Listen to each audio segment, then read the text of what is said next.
हा. आज दिनांक 16/3/2011. माझे नाव मनीषा मोहन वारंगडे.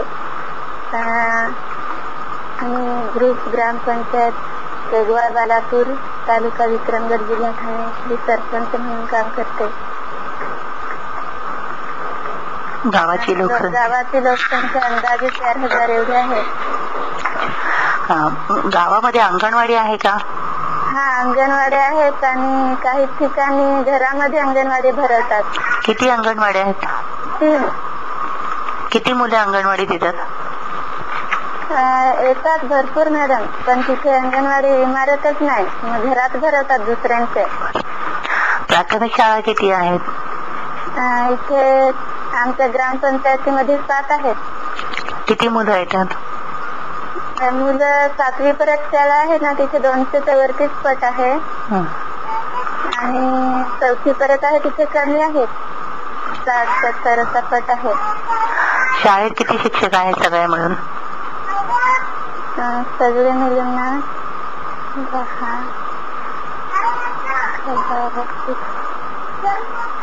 तरी पण 20 आहेत मॅडम शिक्षक. माध्यमिक शाळा आहेत का? प्राथमिक आहेत. माध्यमिक शाळा नाहीये? नाही. बरं. 7वी नंतर मुलं शिक्षण सोडतात का? 7वी नंतर मग काहीच सोडतात, काहीच विक्रमगडला जातात. इथे काम थोडंच आहे. जे शिक्षण सोडतात त्याची कारणं काय आहेत? का सोडतात शाळा? काही मग घरीच राहतात काम करण्यासाठी, आई वडील पाठवत नाही. मुलांना सांभाळण्यासाठी ठेवतात किंवा घरात काम करण्यासाठी ठेवतात काही लोक. अपंग व्यक्तींसाठी शाळा आहेत का? कोणासाठी? अपंग व्यक्तींसाठी नाही. गावाजवळ कॉलेज कुठे आहे? विक्रमगड. गावामध्ये प्राथमिक आरोग्य केंद्र आहे? गावात नाही, तिकडेच आहे विक्रमगडला प्राथमिक आरोग्य केंद्र. हा. गावामध्ये आशाताई आहेत का? हा, असे आहेत. किती आहेत? तरी पण प्रत्येक पाड्यावर आहेत. ते पाडे जवळजवळ 16-17 पाड्या आहेत ना, प्रत्येक पाड्यावर आहेत. बालमृत्यू आणि माता मृत्यू असं याचं प्रमाण आहे का तुमच्या गावामध्ये? असे नाही.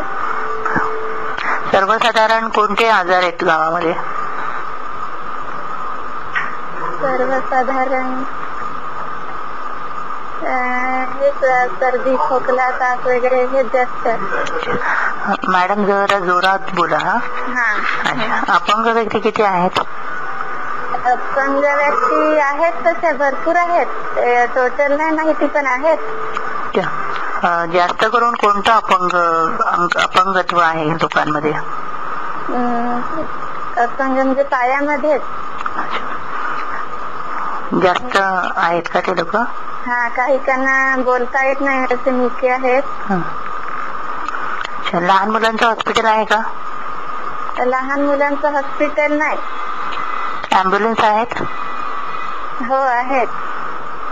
HIV चं प्रमाण आहे का तुमच्या गावात? नाही. किती टक्के लोक शेती करतात आणि किती टक्के त्याच्याशी निगडीत आहेत? जवळजवळ 50% लोक शेती करतात आणि 50% मजुरी. कोणतं धान्य पिकवतात? भात, फक्त भात आणि नागली. पर कुटुंब किती एकर शेती असेल? शेती तरी पण तेवढं नाही माहिती मॅडम. शेतकऱ्याचं वार्षिक उत्पन्न काय असतं? हॅलो. शेतकऱ्याचं वार्षिक उत्पन्न काय असेल? वार्षिक उत्पन्न असेल, काही कांची जास्त आहे, काही कांची कमी शेती आहे.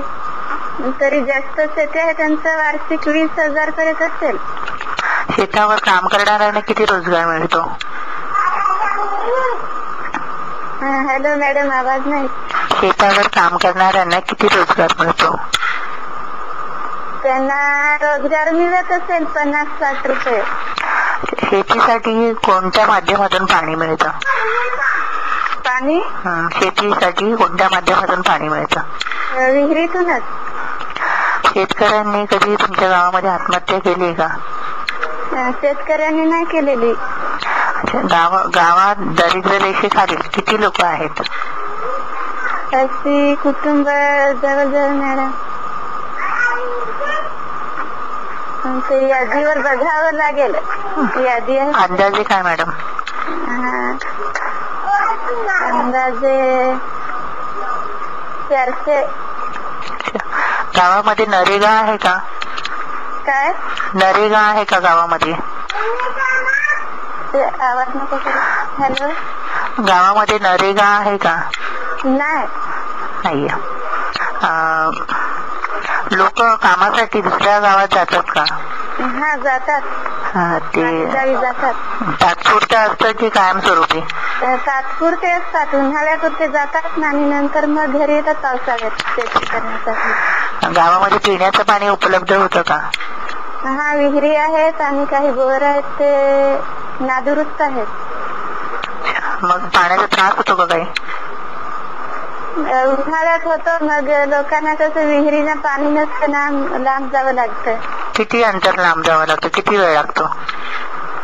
तरी पण अर्धा तास होतो. गावाला नैसर्गिकरित्या पाणी मिळतं का? म्हणजे गावात नदी वगैरे आहे का? नदी आहे पण आपले मे महिन्यात पाणी नसतं. मग बरं, पिण्यासाठी स्वच्छ पाणी मिळतं? पिण्यासाठी विहिरीतच. हा विहिरीतच स्वच्छ पाणी मिळतं का पिण्यासाठी? विहिरीचं, नदीचं? हो. किती लोकांच्या घरात संडास आहेत? संडास 50% असतील. किती लोक त्याचा वापर करतात? तरी पण 50%च करतात वापर.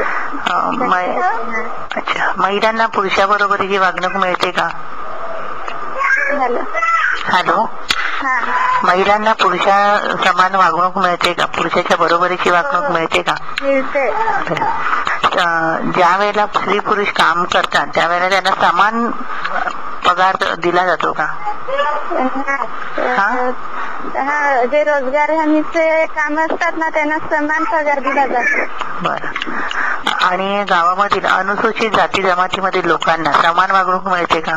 हो. 18 ते 30 वर्षाच्या तरुणांची काय समस्या आहे? त्यांना म्हणजे काहीतरी व्यवसाय पाहिजे. बाहेर कामाला जाण्यापेक्षा गावातच काहीतरी व्यवसाय असला म्हणजे बरं. गावामधली लोक दारू पितात का? तशी आहेतच लोक एक दोघं. जास्त करून आमच्याकडे तरी संप्रदाय आहे आणि तशी खातात. दिवसाला किती दारूसाठी खर्च करत असतील? तरी दिवसाला 60-70 रुपये करत असतील. गावामध्ये तंबाखू किती टक्के लोक खातात? आमच्या गावात जास्त शाकाहारीच आहेत. तंबाखू मॅडम, तंबाखू किती लोक खातात? तंबाखू खात असतील तरी पण 25%. तंबाखूवर किती खर्च करतात दिवसाला? दिवसाला 6 रुपये करत असतील.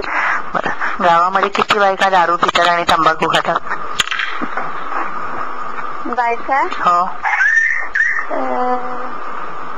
दारू तर नाही पित पण तंबाखू असतील 10% तरी. गावामध्ये बँक आहे का? गावामध्ये नाही, विक्रमगडात बँक. महिलांचे बचत गट किंवा महिला मंडळ आहेत का? हा बचत गट आहेत. पुरुष बचत करतात का? पुरुषांचे कमीच आहेत, 1-2 असतील पण महिलांचे आहेत. महिला बचत गट बचत कुठे करतात? बँकेत. विक्रमगडात बँक आहे तिथे. गावापासून जवळच्या शहरात जाण्यासाठी चांगला रस्ता आहे का? हा रस्ता आहे चांगला. गावामध्ये चांगले रस्ते आहेत का? गावामध्ये खडी रस्ते आहेत, डांबरिंग नाही झालेले अजून. गावामध्ये लाईट आहे का? हा लाईट आहे. लोड शेडिंगचं काय टायमिंग आहे? नाही आता सध्या नाही. प्रत्येक घरामध्ये किती मोबाईल आहेत? मोबाईल काहीकांच्या घरी 2 आहेत, काहीकांच्या घरी 1च आहे, काहीकांच्या घरी 1 पण नाही, असे कुटुंब आहे. किती लोक वर्तमानपत्र वाचतात? इकडे वर्तमानपत्र तरी 25% लोक वाचतात. किती टक्के लोकांकडे कम्प्युटर आणि इंटरनेट आहे? कम्प्युटर नाही मॅडम, कोणाकडेच नाही इकडे. ग्रामपंचायतीचा लोकांना काय फायदा होतो? कसला? ग्रामपंचायतीच्या लोकांना काय फायदा होतो?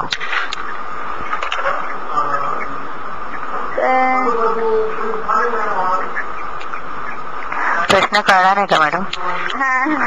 ग्रामपंचायत गावामध्ये असल्यामुळे लोकांना त्या ग्रामपंचायतीचा काय फायदा होतो? ग्रामपंचायत मध्ये आम्ही मीटिंग घेतो, लोकांना तसं समजावतो, माहिती देतो. वृक्ष लागवड करा, वृक्ष तोडू नका, शौचालयाचाच वापर करा, पाण्याचा जपून वापर करा, असं आम्ही त्यांना वारंवार सांगतो. मीटिंग घेतो आणि ग्रामसभा बोलावून. अच्छा. एखाद्या सरपंचाला जर अवॉर्ड द्यायचे तर त्या सरपंचाच्या अंगात कोणते गुण असायला हवेत? धाडसी वृत्ती. आणखी? बोला मॅडम. धाडसी वृत्ती पाहिजे.